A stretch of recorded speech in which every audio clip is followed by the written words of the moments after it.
Bonjour, aujourd'hui nous allons voir comment utiliser l'assistant de migration pour migrer toutes ces données depuis son Mac vers un tout nouveau Mac. Alors commençons tout de suite par ouvrir le packaging de ce Mac.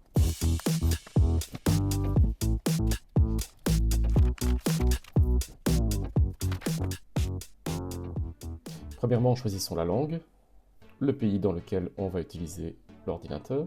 Alors cet écran va nous permettre de choisir comment nous voulons transférer les données de notre ancien Mac vers celui-ci. Premier choix à partir d'un Mac, donc d'un autre Mac, ou d'une sauvegarde Time Machine. Donc Time Machine, pour rappel, ce sont les sauvegardes que l'on réalise avec un disque dur externe.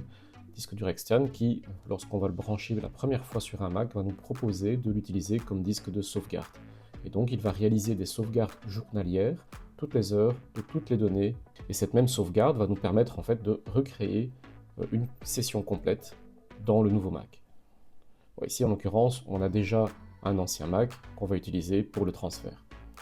Ensuite, le deuxième choix, à partir d'un PC Windows, oui, effectivement, on peut transférer une session d'un PC vers un Mac, que l'on pourra éventuellement tester dans une autre vidéo. On peut aussi configurer son Mac à partir d'un iPhone ou d'un iPad pour récupérer un maximum de données à partir d'iCloud. Et enfin, on peut configurer notre Mac comme un nouveau Mac avec aucune donnée à l'intérieur. La forme d'adresse, c'est la manière avec laquelle le Mac va vous parler, donc féminin, masculin ou neutre. Accessibilité, ce sont des options pour des personnes avec des besoins spécifiques. Donc ça, on peut dans ce cas-ci mettre plus tard. Sélectionner ensuite un réseau Wi-Fi,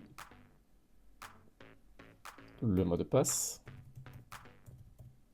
À ce moment précis où la connexion Wi-Fi s'établit, le Mac est en train de s'activer sur les serveurs d'Apple pour enregistrer une date d'activation. Alors Apple vous informe sur ses normes en termes de confidentialité. Bien souvent, lorsque vous allez mettre en route le Mac, il est possible que Apple vous propose des mises à jour, afin que votre Mac soit vraiment le plus à jour possible au moment où vous allez transférer vos données. C'est donc à cette étape précisément que l'on va choisir à partir de quel Mac on va transférer nos données. On va donc allumer l'autre ordinateur. Alors sur notre ancien Mac, nous allons chercher l'assistant de migration.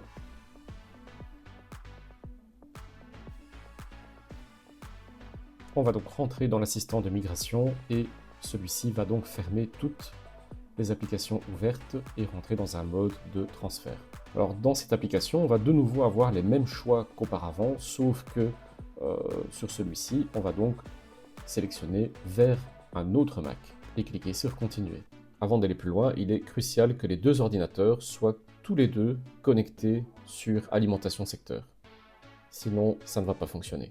Bien, à présent, nous allons brancher les deux Macs ensemble via un câble USB-C. Pour ma part, j'ai choisi un câble Thunderbolt 4, qui sont les câbles les plus rapides vendus par Apple. Alors, il est important de jeter un œil à ces connecteurs et vérifier que vous avez bien les câbles compatibles pour brancher les deux Macs ensemble. Parfois, il est possible de trouver des connecteurs Thunderbolt 2, comme celui-ci, ce qui fait que vous auriez besoin à ce moment-là d'un adaptateur comme celui-ci, Thunderbolt USB-C, pour connecter les deux câbles ensemble et pouvoir brancher donc les deux ordinateurs avec les deux ports compatibles. Alors vous allez voir que malgré qu'on n'ait pas encore branché un câble USB-C entre les deux appareils, les Macs peuvent se voir mutuellement, mais ils se voient en Wi-Fi. Donc si vous voulez que le transfert ne dure pas des heures, je vous conseille fortement d'utiliser un câble USB-C. Alors sur le nouveau Mac, on va sélectionner donc le nom de l'ancien Mac. On clique sur continuer. Donc sur l'ancien Mac, l'assistant de migration va vous afficher un code. Alors à quoi sert ce code? Si il y a plusieurs Macs en cours de migration dans la même pièce, dans le même réseau Wi-Fi, faites attention de choisir le bon code qui apparaît sur les deux écrans pour éviter de se retrouver avec des données qui ne sont pas les vôtres. Ensuite, on lance le transfert.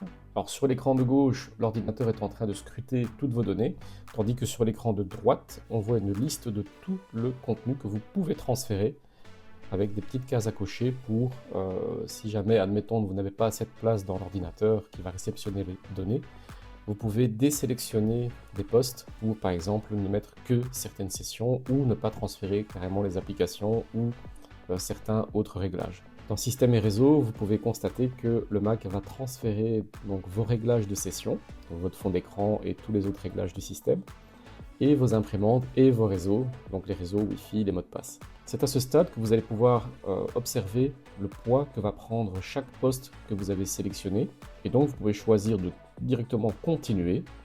Donc si vous avez choisi un Mac qui a au moins suffisamment d'espace pour accueillir tout le contenu de l'ancien, allez-y, vous pouvez cliquer sur continuer et laisser le transfert s'opérer. Ou bien vous pouvez simplement attendre et observer le poids que va occuper le contenu sélectionné dans le nouveau Mac. C'est à ce stade qu'on peut encore désélectionner des postes pour ne pas trop remplir le disque dur du nouveau Mac. Alors ça peut être intéressant par exemple de ne pas migrer les applications, donc de désélectionner le dossier application, surtout si on migre d'un Mac Intel vers un Mac avec un processeur M, donc les puces Apple, parce qu'on peut les retélécharger et elles seront directement compatibles avec le processeur. Ça permettra alors d'avoir un système beaucoup plus clean et beaucoup plus stable. Dans notre cas par exemple, on pourrait gagner 20 Go, ce qui serait pas négligeable. Alors une fois que l'estimation de la quantité est terminée, donc le Mac va vous indiquer en dessous par exemple le nombre de gigas à transférer.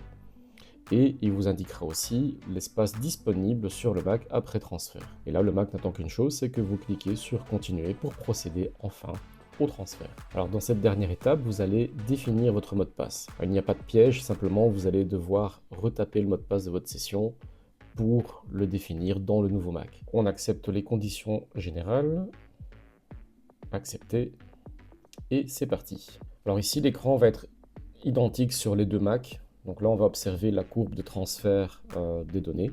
C'est après avoir transféré quelques centaines de fichiers que l'estimation globale du transfert de vos données apparaît à l'écran. Ça peut paraître long, mais ne débranchez surtout pas le câble ou l'alimentation. Bref, ne touchez surtout pas aux ordinateurs. Donc comme on peut le constater sur l'écran de gauche, donc sur l'ancien Mac, la migration est terminée. En revanche, sur le nouveau Mac, la migration étant terminée, il a procédé tout seul à une mise à jour système pour que votre Mac soit sur la dernière mise à jour compatible de macOS. On peut donc dorénavant débrancher notre câble de transfert entre les deux Macs. La mise à jour est à présent terminée, le Mac redémarre. Alors un Mac peut parfois démarrer plusieurs fois d'affilée parce qu'il nettoie ses fichiers temporaires après l'installation d'une mise à jour. Voilà, le Mac affiche enfin un message indiquant que la migration est bel et bien terminée. On peut appuyer sur OK et on peut donc poursuivre les derniers réglages post-migration. Alors il suffit d'indiquer le mot de passe que vous avez redéfini lors du transfert. Alors il affiche que la dernière mise à jour a bien été réalisée. Alors avant de rentrer dans la session, il est judicieux de reconnecter son identifiant Apple avec son mot de passe.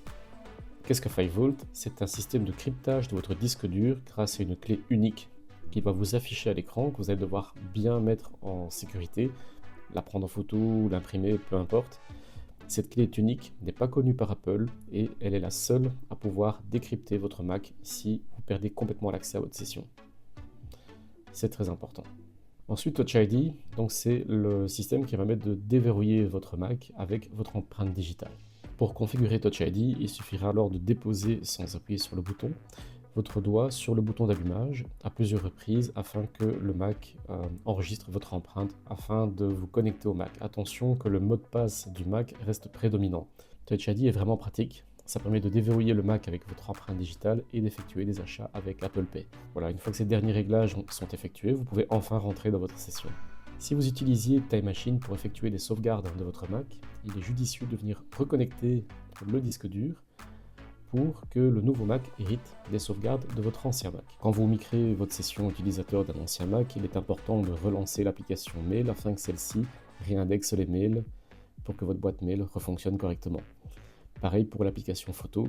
En ouvrant l'application photo, vous allez réindexer toutes vos photos de l'ancien Mac. Si vous aviez un antivirus ou un agent de protection, il est judicieux de vérifier qu'il fonctionne toujours ou de le réinstaller complètement. Comme vous avez pu le constater, c'est extrêmement simple de migrer ses données depuis son ordinateur, que ce soit un PC ou un Mac, vers un nouveau Mac. Il faut juste bien prévoir les adaptateurs et le câble nécessaires pour connecter les deux appareils ensemble, de bien faire attention que sur son nouveau Mac, il y ait suffisamment d'espace disque pour accueillir toutes les données de l'ancien ordinateur. Je Je vous souhaite beaucoup de plaisir avec votre nouveau Mac et à bientôt pour d'autres vidéos.